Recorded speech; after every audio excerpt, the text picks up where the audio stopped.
The CEO called his garage trash. 6 months later, every luxury dealer begged to buy it. Late November afternoon, orange light slanted across the asphalt of Hartwell. In front of an old garage silver sign weathered with Driscoll and Sons, established 1947, sheet metal roof curling, 2 wooden doors propped half open. Margot stepped down from a black Range Rover. Her assistant followed. She swept her eyes across the facade, heels striking cracked concrete. She said it flat, loud, "This is trash. Demolish it." Carter had stepped out through the wooden door, hands smeared with grease, gray flannel rolled to the elbows. He stopped. He did not answer. He watched her turn away. The Hartwell Inn sat 3 blocks east of the garage, beside a slow river.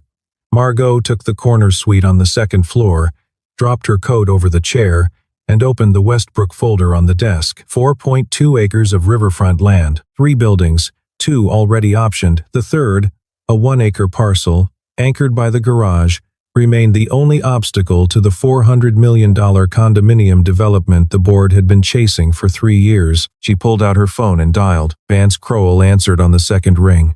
"Tell me you closed it. I made the opening offer." "And?" "He hasn't responded." There was a long pause. She could hear the rattle of ice in his glass.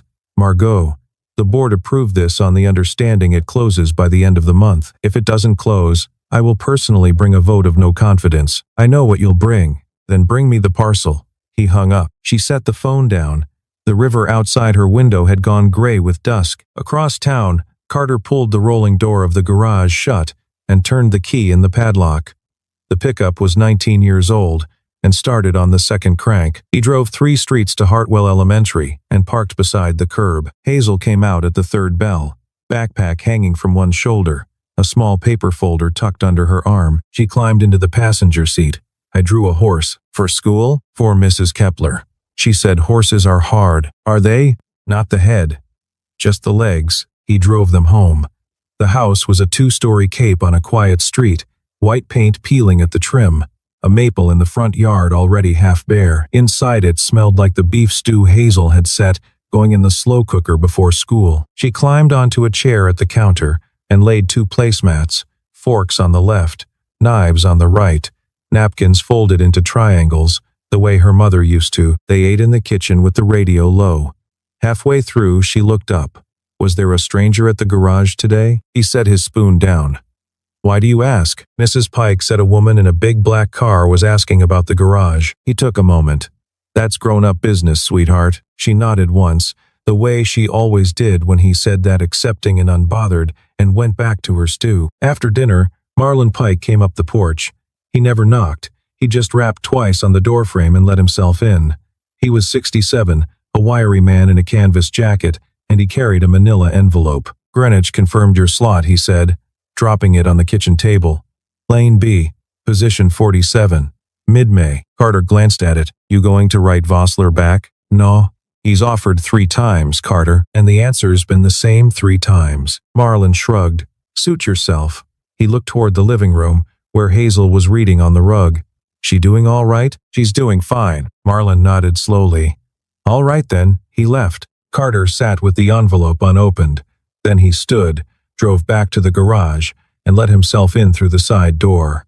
He did not turn on the overhead lights, only the desk lamp by the workbench. The Talbot logo sat under canvas in the center bay. He lifted the corner of the cover, ran his palm once along the front fender, and let it fall again. On the desk, in a wooden frame, Eleanor's face caught the lamplight. Margot returned at 9 the next morning with a revised number. Carter was in the front bay, sleeves rolled, sanding a brake drum by hand.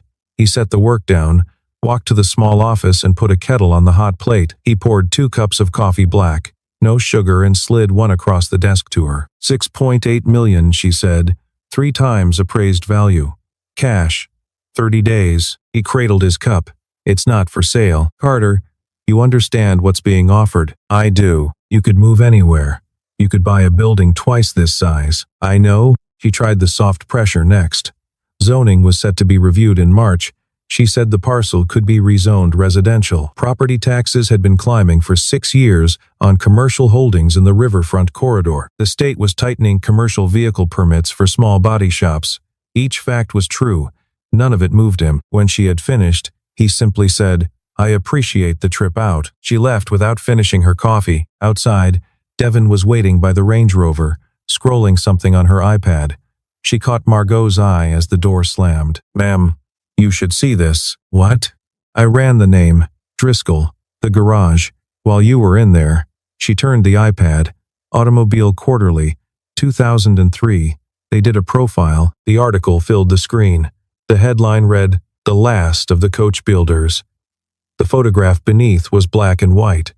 An older man in a workshop apron stood beside a chassis in some state of completion. Beside him, a tall young man, maybe 20, dark hair, sleeves rolled. The caption read, "Otto Driscoll with apprentice Carter Driscoll, Hartwell, Connecticut." Margot read it twice. "Otto Driscoll," she said slowly. "The Otto Driscoll." 3 Pebble Beach Best of Shows in the 80s. Founded what was then called Driscoll Coachworks. Apparently the shop is the same building. The name was shortened after Otto died. The article calls it one of 2 unbroken American coach building lines, still operating. Margot stared at the iPad. She had not researched the property. The deal had been routed to her through a board subcommittee. The brief listed it as a 1-acre commercial parcel with a low-revenue auto repair business. There had been no flag on the file. Her phone rang. She did not look at it. It rang again. She finally answered. "Vance, end of the month, Margot. If it isn't closed, you don't need to come back to the office. You can have a junior bring your things. Are we clear?" "Yes." "Good." He hung up. She stood there with the phone still in her hand. Devon had stepped a polite distance away. Margot turned and walked back across the gravel lot, past the pickup, past the open bay where Carter had returned to the brake drum. She did not go in. She stopped instead at the front of the building, in front of the silver sign she had not looked at properly the first time. Driscoll and Sons Est. 1947. She read the second line under it, in smaller script, which she had not noticed the day before. A coach building workshop. 3 words. She had not read them. She had walked in, taken the building for what it appeared to be, and condemned it. She stood there a long time. The light was cold and clean, and it caught on the silver paint and on the brass hinges of the doors, and she understood, for the first time, that she had not been looking at a piece of trash. She had been looking at something she did not know how to value. She came back the next morning at 10, without the folder. Carter was at the engine bench. He looked up. "I'd like to see the shop," she said. "Not for the deal. I wanted to understand what I called trash." He held her eyes for several seconds. Then he wiped his hands on a rag, set the rag down, and gestured toward the rear bay. He took her through 3 rooms. The main workshop ran the length of the rear of the building. 2 service bays, a Talbot Lago T150C, 1937, stood on jack stands in the center, body off, chassis blue with primer. A coupe, he told her, of which fewer than 14 still ran. He had been working on it for 11 months. He took her past the workshop into the archive room. 3 walls of steel shelving, leather-bound logbooks, folio-sized engineering drawings, the originals mounted in flat files, zinc plates in numbered drawers. He pulled one drawer halfway open. Inside, drawing number 411, a transmission gear cluster, drawn in pencil on linen paper. The date in the corner, April 1956. The initials OD. He pushed the drawer shut. The third room was the engine bench. A pre-war straight 8, all 8 cylinders disassembled, every piston ring laid out on a chamois cloth, each component tagged with a hand-numbered brass dot. Margot did not speak for nearly 25 minutes. She stopped, finally, in front of a small steel hinge on a parts cart. She picked it up. "How old is this?" 88 years. She set it down with both hands. "The way you set down something that does not belong to you." They walked back through the main bay. The light from the high windows fell in white stripes across the concrete floor. In the small front office, Hazel was sitting at the desk. A pencil, a drawing pad. She was drawing a cat round, sleeping, with one ear bent. She had also drawn it on the back of an old shop envelope. Margot paused at the door. "Hi," she said. Hazel looked up. "Are you the lady who called my dad's garage trash?" There was no edge in the question. It was the way children asked questions. Directly, without strategy, only wanting to know. Margot opened her mouth and could not find an answer. Hazel did not seem to need one. She returned to her drawing, switching to a different pencil for the whiskers. Carter had stopped in the doorway behind Margot. He did not say anything. He did not rescue her. After a moment, Margot said, very quietly, "I'm sorry, Hazel. That was wrong of me." Hazel did not look up. "It's all right. He fixes things people throw away. So it makes sense people would think he's the same." Margot looked at the top of the girl's head, at the careful curve of the cat's back, at the half-finished envelope. She did not trust her voice to speak again. Carter walked her to the front door. "Thank you," she said. He nodded. She did not raise the offer. She did not raise the deal. She walked across the gravel to the Range Rover, got in, sat behind the wheel for a long moment and then drove away without looking back. Inside the garage, Carter went back to the engine bench. In the office, Hazel finished the cat's whiskers, signed her initials in the lower corner, and laid the pencil down. 3 days later, she sat in the Westbrook boardroom on the 44th floor of a tower on Park Avenue. Vance opened the meeting with her name. Margot. The Hartwell parcel. Status: I need 2 more weeks. You had 30 days. We're at day 21. I need 2 more weeks. He looked around the table. 8 men, 2 women, all on his side. The board doesn't have 2 more weeks. The bond syndicate is waiting. We've already drawn down on the bridge facility. I'm aware. Then close it. I will. He held her eyes. She did not break. After the meeting, she stayed in the room until the others had left. Devon watched her from the doorway and did not interrupt. Margot drove herself back to Hartwell on Sunday evening. She checked into the inn again. She did not unpack. On Monday morning, she walked into Driscoll and Sons through the front door, with no folder, no assistant, no phone. She carried only a photograph, a small square print, 23 years old, taken before her mother died. It was a Jaguar XK140 fixed-head coupe. Cherry red. Her mother had owned it for 9 years. After the funeral, the family had sold it to settle hospital debt. Margot had been 14. She set the photograph on Carter's workbench. "I have the VIN. I want this one." Carter picked up the photograph. He held it under the desk lamp for a long time without speaking. "This is yours?" "It was my mother's." "Where is it now?" "A collector in Belgium.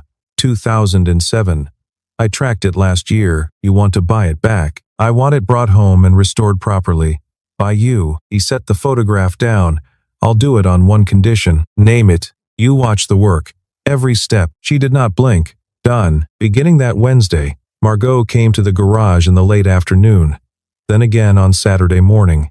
She left the heels in her hotel room.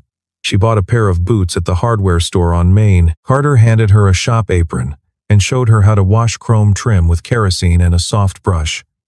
Her hands shook the first time. By the third visit, they were steady. Hazel started bringing her drawing pad to the workbench beside Margot's. She drew the chrome trim. She drew Margot's hands working. She did not draw Margot's face. Margot noticed, but did not ask. Carter taught her the difference between an inch hex and a metric hex by feel. He let her hand him sockets while he worked. He did not narrate or perform. He simply did what he did, and she watched. On the 3rd Saturday, she stayed an hour past closing. Carter locked up. Hazel fell asleep in the door.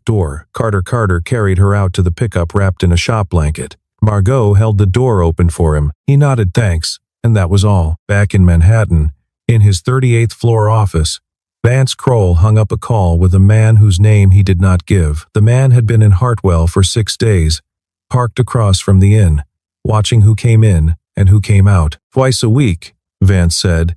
"She's going to that shop twice a week." He picked up the receiver again and dialed the Hartwell municipal office. 3 weeks passed. By the end of the 3rd, Margot could find any standard wrench in Carter's pegboard with her eyes shut. She knew the cycle of the air compressor the way it kicked on every 9 minutes when the spray booth was running. She knew the smell of cellulose paint. She knew Carter's habit of keeping 3 rags in his back pocket. 1 for grease, 1 for solvent, 1 clean. On the 2nd Monday of the 3rd week, Vance flew into Bradley International and was on the ground in Hartwell by 10 in the morning. He did not call ahead. He found Margot at the breakfast table in the inn's small dining room. He sat down across from her without being invited. "I won't pretend," he said. "You're going native." She kept her cup on the saucer. "I've been watching Margot. Twice a week. Apron. Boots. A child. It's a commission. It's a romance. It's a Jaguar." He smiled without warmth. "I don't care if it's the Holy Grail. The board will hear my motion on the 18th. If you have not closed the Driscoll parcel by then, I will have your resignation typed and waiting. Are we clear? We're clear. He stood, signaled for the bill she had already paid, and walked out. Within 48 hours, 3 things began to happen in Hartwell. The Hartwell Department of Public Works opened a sudden compliance review of Carter's commercial vehicle permit, the one that allowed the garage to transport vehicles over 5,000 pounds within state limits. The review was scheduled for an undefined date within the next 30 days. His paint supplier in Bremen, who had shipped him cellulose lacquer for 14 years, received an unsolicited call from a Manhattan consulting firm and learned that the Driscoll account was reportedly being sold to a competitor. The supplier paused the shipment. The Hartwell Electric Utility mailed Carter a registered letter announcing an inspection of his shop's 3-phase service. Margot saw all 3 within 36 hours, the permit notice tacked to the front bay, the paint supplier's letter sitting on the office desk, the utility envelope unopened beside it. She drove to the garage and walked straight to where Carter was working. She told him everything, about Vance, about the surveillance, about the man parked across from the inn, about the calls. Carter listened without interrupting.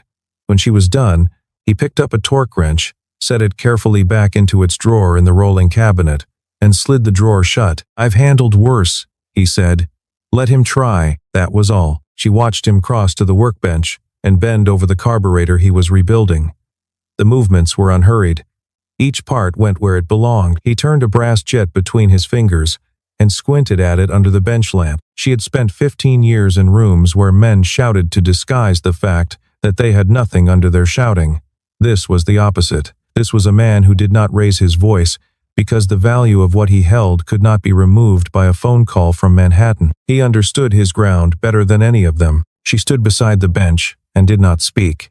After a long while she said, "What can I do?" He glanced up. "Hand me the smaller flathead." She handed it to him. 2 weeks before Greenwich, the Talbot Lago was within 4 days of completion. On a Tuesday morning, the city clerk's office hand-delivered an order to the garage. Effective immediately, Carter's commercial vehicle transport permit was suspended pending review. He could not lawfully move a vehicle over 5,000 pounds across the Hartwell municipal line for 30 days. Greenwich was in 17. He read the order without expression and folded it into thirds and placed it in the desk drawer. That night Hazel ate supper with him and did not notice anything different. After he had read to her and turned out her light, he stepped out into the small fenced yard at the back of the house. He stood there with his hands in his pockets, looking at the maple, at 11 in the evening. For a long time, from across the side hedge, Margot saw him. She was walking back from the inn after a late call with Devon and had taken the long way, past Carter's street. She did not approach. She watched him for perhaps a minute, and then walked the rest of the way to her car. The next morning, at 6 minutes past 8, Marlon Pike knocked on her door at the inn. He was wearing the same canvas jacket he always wore. Under his arm was a folder bound in brown leather, soft from handling. She let him in. He set the folder on the small writing desk by the window. "You think I'm a retired school teacher," he said. "I taught 1 year at the high school, in 1978. I have served on the selection committee of the Greenwich Concord Delegates since 2003. I knew Otto Driscoll for 41 years. I was the executor of his estate. I have been holding this folder for 8 years, waiting for the moment it became useful." He opened it. The first document was the trust instrument, the Driscoll Coachworks Intellectual Property Trust, drawn in 1996. It held 14 active United States patents on pre-war engine restoration processes, including a still unique method for restoring bearing journals on Bugatti Type 57 cranks. It held the registered trademark to the name Driscoll Coachworks. It held all original engineering drawings, 1,472 sheets, and the right to license reproductions. The trust beneficiary was Eleanor Driscoll, sole heir of Otto. When Eleanor died, the beneficiary became Hazel Driscoll, with her father Carter Driscoll as trustee, until she reached the age of 25. The second document was a binder, 23 letters of inquiry in chronological order, beginning in 2017. Bugatti, Pagani, R.M. Sotheby's, Singer Vehicle Design, Pebble Beach Motoring Classic, a private buyer in Riyadh, the Peterson Automotive Museum, Each one wanted licensing rights or partnership or outright acquisition of the trust assets. Each one had been forwarded politely by Marlin to a post office box that did not forward to Carter. "Why?" she said. "Because he asked me to hold them. He wasn't ready. He still isn't, really. But I think he's running out of time to choose." She turned a few of the letters slowly. One was 4 pages long. One was a handwritten note on Hermes stationery. Marlin let her finish. Then he closed the folder and laid his palm flat on it. "You wanted to buy this place for $6.8 million, Margot. The brand alone is worth somewhere north of 80. The archive doubles that. You called it trash." She sat very still for a long time. She did not try to answer. She flew back to Manhattan that night on the last shuttle out of Bradley. By 11 the next morning, she had spread across the conference table of her own office 4 years of quietly collected files. Invoice records from 3 condominium developers Vance had personally steered work toward, a copy of an SEC inquiry letter that had not yet become public, the minutes of a private meeting between Vance and the Hartwell city manager, recorded by a 4th party she had been paying since the previous spring, bank statements, wire confirmations, a memo in Vance's own handwriting. She had been compiling the file since the 3rd month after she became CEO. She had not known when she would use it. She had known only that one day Vance would push her into a corner from which the only exit was through him. She called an emergency session of the board for Monday morning. She walked into the boardroom at 8:45 with the file in a single manila folder. She set it on the table. She spoke for 11 minutes. She did not raise her voice. By 10, Vance had been suspended pending internal investigation. By 10:30, he had been escorted out of the building. At 10:34, Margot placed her own letter of resignation on the chairman's blotter. The chairman read it, looked up. "You don't have to. I do. Westbrook needs you. Westbrook needs to be something it isn't. I can't make it that. I have something else I'd like to spend my time on." She drove to Hartwell that afternoon. She did not stop at the inn. She drove directly to the garage. Carter was at the engine bench. He looked up when the bell over the door rang. She walked over to him and did not waste words. "There is a transport company licensed out of New York State that operates under interstate commerce rules. I have spoken with them. They can pick up the Talbot from the Hartwell municipal line on a flatbed of theirs without using your permit. They will be here at 4 in the morning next Tuesday." He set the wrench down. "What did it cost you?" "My job, Margot." It was already going. He looked at her for a moment. Then he reached across to the rolling cabinet, opened the top drawer, and took out a torque wrench. "Last bolt on the steering column," he said. "You do it." She came around the front of the chassis.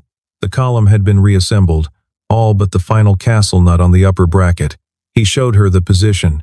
He set the wrench to 45 foot-pounds. He guided her hands. She placed both palms on the handle. She pulled. The bolt seated. The wrench clicked. Her hands were shaking. He did not move away. He left his hand over hers on the handle. The compressor in the back cycled on, then off. Somewhere in the rafters a sparrow shifted. She did not pull her hand out. He did not pull his. After what could have been 10 seconds or 30, he lifted his hand away slow, no remark, and only said, "Good." She set the wrench back into the rolling cabinet. That evening Carter cooked supper. Pasta. A salad from the side garden. Hazel pulled out a 3rd chair without being asked and set a 3rd place. Margot ate slowly. Hazel told a long, plotless story about a girl in her class who had brought a hedgehog. Carter laughed once, a short, quiet laugh, and Margot had not heard him laugh before. After supper she helped wash dishes. Carter dried them. Hazel put them away. No one mentioned the deal. No one mentioned Vance. The kitchen light was warm. The last Sunday in May. Roger Sherman Baldwin Park in Greenwich, Connecticut. 200 pre-war automobiles on a lawn that ran down to the harbor. Tents in white canvas. Judges in straw hats. A brass band on the bandstand by the gate. The Talbot Lego had arrived on the flatbed Tuesday morning, exactly as Margot had promised. Carter had spent 4 days on final detailing chrome, paint, brightwork, leather. By Saturday evening it sat in Lane B, position 47, with a small placard at its front bumper. Restored by Driscoll Coachworks, Hartwell, Connecticut. Talbot Lago, T150C, 1937. Carter stood beside it in a pale blue Oxford shirt, the cuffs buttoned. He did not look uncomfortable, but he did not look at ease either. Hazel held his hand. She had insisted on wearing the blue dress her grandmother had bought her 2 birthdays ago, with a navy ribbon. Margot stood one step behind them, not closer, not farther. She had spent the morning with the Greenwich grounds team, walking the route the judges would take. She had not slept the night before. Judging began at 11. By 2, the Driscoll-Talbot had drawn its 3rd and 4th judging pass. Carter answered each question the same way. Short, accurate, no salesmanship. The senior judge, an Italian, 80 years old, who had judged at Villa d'Este since 1979, bent down twice to examine the chassis number. He stood back up the second time and said only, "Beautiful." At 4 o'clock, the awards began on the small stage by the harbor. The master of ceremonies worked through the classes. Carter held Hazel's hand. Margot stood behind them with her own hands folded in front of her. Best of show. Pre-war class, the Driscoll Coachworks restoration of the Talbot Lago T150C, owned by the Driscoll family of Hartwell, Connecticut. The applause rose like a wave. Carter walked to the stage with Hazel. He bent and let her hold one side of the silver trophy with him. The judges shook his hand. The crowd did not stop clapping for several minutes. When he stepped down off the stage, 3 people separated themselves from the crowd at almost the same instant. The first was a tall man in his late 50s, Henrik Vossler, head of acquisitions for Bugatti Heritage Division in Molsheim. The second was a woman in a navy suit, Eleanor Roth, CEO of RM Sotheby's North America. The third was a man in a quieter suit, who introduced himself in a soft voice, Mazen Rouhani, on behalf of Singer Vehicle Design. All 3 found Carter within 90 seconds. All 3 asked, in different forms, the same question. "Mr. Driscoll, have you ever considered selling the workshop?" He held the trophy in one hand and Hazel's small hand in the other. He glanced once, briefly, over his shoulder. Margot was still standing where he had left her, 2 steps back, hands folded. He looked back at the 3 executives. "We'll talk," he said. Through her, he turned slightly, indicating Margot. The 3 followed his gesture and then introduced themselves to her, one after the other, with cards. Margot took each card. Across the lawn, the brass band began to play. 3 weeks after Greenwich, the mail at Driscoll & Sons arrived in the shape of 7 envelopes and 1 bound document. The first was from Bugatti Heritage Division, $80 million for an exclusive North American restoration partnership, operating under the Driscoll Coachworks name, with a 12-year term and a covenant to retain the Hartwell location. The second was from RM Sotheby's. They wished to purchase the archive outright, $35 million. The third was from Singer Vehicle Design, a joint venture proposal, 60-40 equity in Singer's favor, with creative and technical authority retained by Carter. The fourth was from the Peterson Automotive Museum, a permanent loan of the archive with $12 million in restoration funding for the building itself. The fifth, sixth, and seventh were from private collectors. A man in Riyadh, a widow in Houston, a family office in Singapore. Each said in essentially one line that they would not name a number the seller could. The bound document was from Westbrook Land Group. A new chairman had been seated 3 weeks earlier. The condominium project at Hartwell had been formally withdrawn. The cover letter contained a written apology under the new chairman's signature. That Saturday evening, Carter, Margot, and Marlon sat around Carter's kitchen table with the 7 envelopes spread between them and a pot of coffee in the middle. Hazel was at the small desk in the living room with her math workbook. The radio was on, low. They worked through each one. Bugatti was the only proposal that left Hartwell in Hartwell. Margot read the term sheet aloud, paragraph by paragraph. Marlon penciled notes in the margin. Carter listened. When she had finished, he said, "Counter on 3 points." He gave her 3. 1. A hard cap of 4 restorations per year. He would not build a factory. 2. Every hire would come from within 50 miles of Hartwell. 3. The archive stayed in the archive room. Originals never left the building. Bugatti could fund digitization. The drawings did not move. "They won't agree to all 3, Margot said. "Then they don't get the deal," he said. She drafted the counter that night at her hotel desk, sent it by encrypted email at 1 in the morning, and was asleep before 2. Bugatti agreed to all 3 within 8 days. The contract was signed on a Wednesday afternoon at the kitchen table. Marlon witnessed. The pen Carter used was an old fountain pen of Otto's. He set it back down with no ceremony. That same afternoon, in the front yard of the garage, the cherry-red Jaguar XK140 sat where Carter had parked it at noon. It had arrived from a shop in Liège the previous Friday, after 7 months of overseas work and 3 of Carter's own. The chrome was perfect. The paint was the exact cherry of the photograph on Carter's bench. He handed Margot the keys. She did not start it at first. She got into the driver's seat. She put her hands on the wood-rimmed steering wheel. She closed her eyes for a moment. She opened them. She did not cry. She turned the key. The straight 6 started on the first crank. She listened to it idle for nearly a minute. Then she switched it off. She got out and gave Carter back the keys. "Keep them for me," she said. He put them in his pocket. May again. The first warm Saturday of the year, 6 months to the afternoon since Margot had stood on the cracked concrete of the front lot and called the garage trash. The lot looked nearly the same. The silver sign was still there. Carter had not let it be replaced. The wooden doors had been rehung and restained, but the brass hinges were the original ones. The maple by the office window had filled out with new leaves. Inside, 3 new local mechanics, 2 from Hartwell, 1 from Mystic, worked under Carter's supervision. A 1939 Delahai 135M sat on the front jack stands. A 1932 Auburnate sedan waited under canvas in the rear bay. A laminated waiting list pinned to the office corkboard ran 7 years deep. Hazel was at the desk in the office. She was working on her math, a pencil between her teeth. She looked up as Margot walked in. "Do you remember the first day you came here?" Margot sat down on the corner of the desk. "I remember. Did you really think it was trash?" Margot thought for a moment. She set her pen down. "I did. I was wrong." Hazel nodded slowly, the way she always did, and went back to her math. The sun came down through the high windows in long, warm bars on the concrete floor. From the back of the workshop came the soft tap of a small ball-peen hammer. Carter was at the front door when Margot walked back through the bay. He was wiping his hands on a clean rag. "Come here a second," he said. He led her outside, around to the front of the door, and pointed up at the frame. A small brass plaque had been mounted that morning above the latch.